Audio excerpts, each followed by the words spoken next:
Assalamualaikum warahmatullahi wabarakatuh. Kembali lagi bersama kami kelompok 5 dan di video kali ini kami dari kelompok 5 akan membahas tema ekonomi makro dan mikro. Baiklah, di sini saya adalah Putri Amanda seperti biasa. Di sini saya sebagai moderator dan di samping saya ada Atila Rania Syara sebagai presentator pertama. Dengan saya Fira Mariolfa sebagai presentator kedua. Saya Mareta Cynthia-Sari sebagai presentator ketiga. Dan saya Rifki Adi Prasetyo sebagai presentator keempat. Baiklah, di sini yang akan membuka tema kita pada hari ini saya serahkan kepada presentator pertama kami yaitu Atila Rania Syara. Kepada Atila saya persilakan. Yaitu latar belakang. Pengertian ekonomi Islam adalah ilmu yang mempelajari perilaku ekonomi manusia yang didasarkan pada kaidah Islam dan tauhid yang terangkum dalam rukun iman dan rukun Islam. Ekonomi Islam dalam filsafat lebih menekankan pada kegiatan yang positif dibandingkan ekonomi konvensional yang hanya mengandalkan Al-Quran dan Sunnah. Ekonomi adalah jihad dan ibadah. Oleh karena itu tidak bisa lepas dari konsep dan syarat ibadah. Islam menekankan konsep kebutuhan dibandingkan kelamaan pada tahun Masehi karena kebutuhan bisa diukur lebih kuat daripada kekurangan. Tujuan ekonomi Islam adalah mencapai pahala dunia dan akhirat. Baiklah, selanjutnya akan dilanjutkan oleh presentator kedua kami yaitu Elvira Maria Ulfa. Pada Elvira saya persilakan. Yang A, prinsip syariah dapat diterapkan dalam kebijakan makro dan mikroekonomi suatu negara.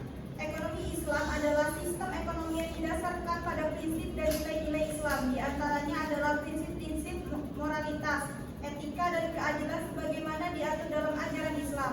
Dalam ekonomi Islam, aspek-aspek seperti kepemilikan, produksi, distribusi, dan konsumsi diatur dengan memperhatikan prinsip-prinsip syariah.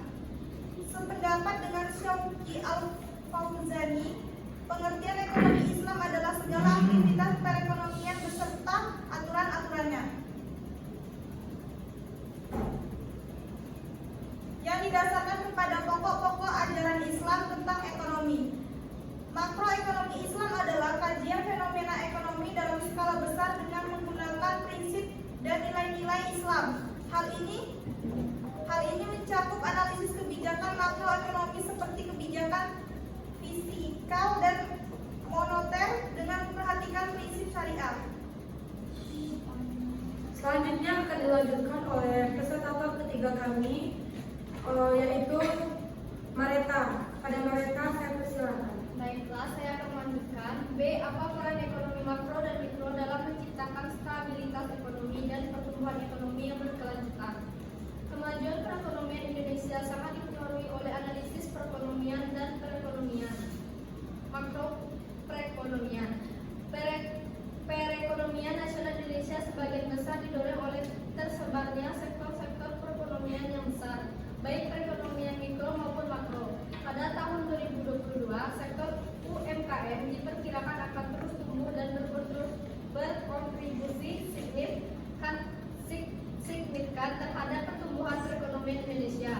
Target pertumbuhan ekonomi pemerintah sebesar 5,2% pada tahun 2022 diperkirakan terutama didorong oleh sektor UMKM. Menurut laporan terbaru, tidak perlu memisahkan secara jelas kajian perekonomian dan pertumbuhan ekonomi suatu negara dari perspektif jangka panjang. Bahkan pada masa Keynes, kekhawatiran mengenai pertumbuhan ekonomi kurang menarik dibandingkan isu makroekonomi. Namun kenyataannya pada tahun stabilitas makroekonomi yang baik masih diperlukan untuk pertumbuhan ekonomi yang berkualitas dan berketahanan saat ini. Artinya pertumbuhan ekonomi dan permasalahan makroekonomi tidak dapat dipisahkan secara jelas. Sebab salah satu indikator makroekonomi yang baik adalah harus adanya pertumbuhan ekonomi yang berkualitas. Karena pertumbuhan ekonomi yang sangat berkualitas dapat menstabilkan.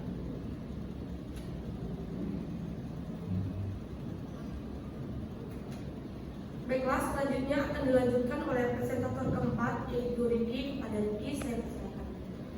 C. Bagaimana pasar dapat mempengaruhi perilaku produsen dalam ekonomi mikro? Teori perilaku produsen merupakan teori yang menjelaskan perilaku produsen yang senantiasa berusaha kegiatan produksinya dan menghasilkan produk. Produsen berusaha keras untuk mencapai produksi setinggi mungkin dengan menggunakan faktor produksi yang paling efisien. Produsen adalah orang perorangan atau badan usaha atau perusahaan yang berfungsi meningkatkan nilai guna suatu barang atau jasa sehingga dapat menghasilkan barang konsumsi yang memenuhi kebutuhan konsumen. Produksi adalah segala kegiatan yang dapat meningkatkan nilai guna suatu benda.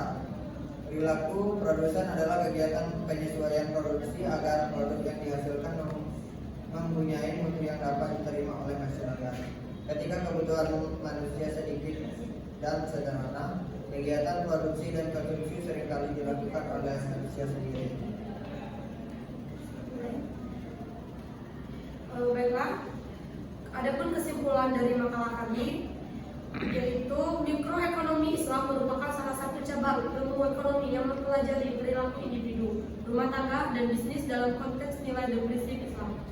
Mikroekonomi Islam menerapkan prinsip-prinsip syariah seperti larangan riba, gharar, dan maksiat. Untuk memahami perilaku konsumen, produsen, dan pasar, prinsip-prinsip ini memengaruhi keputusan pembelian, produksi, distribusi, dan konsumsi. Dalam konteks mikroekonomi, kemajuan perekonomian Indonesia sangat dipengaruhi oleh analisis mikroekonomi dan makroekonomi. Perekonomian nasional Indonesia sebagian besar didorong oleh tersebarnya sektor-sektor perekonomian yang besar, baik perekonomian mikro maupun makro. Pada tahun 2022, sektor UMKM diperkirakan akan terus tumbuh dan berkontribusi signifikan terhadap pertumbuhan perekonomian Indonesia. Target pertumbuhan ekonomi terhadap pertumbuhan perekonomian Indonesia. Target pertumbuhan ekonomi pemerintah sebesar 5,2% pada tahun 2022 diperkirakan terutama didorong oleh sektor UMKM menurut laporan terbaru. Tidak perlu memisahkan secara jelas kajian makroekonomi dan pertumbuhan ekonomi suatu negara dari perspektif jangka panjang. Baiklah, itulah hasil presentasi makalah kami dari kelompok 5. Akhir kata saya tutup. Wabillahi taufiq wal hidayah. Wassalamualaikum warahmatullahi wabarakatuh.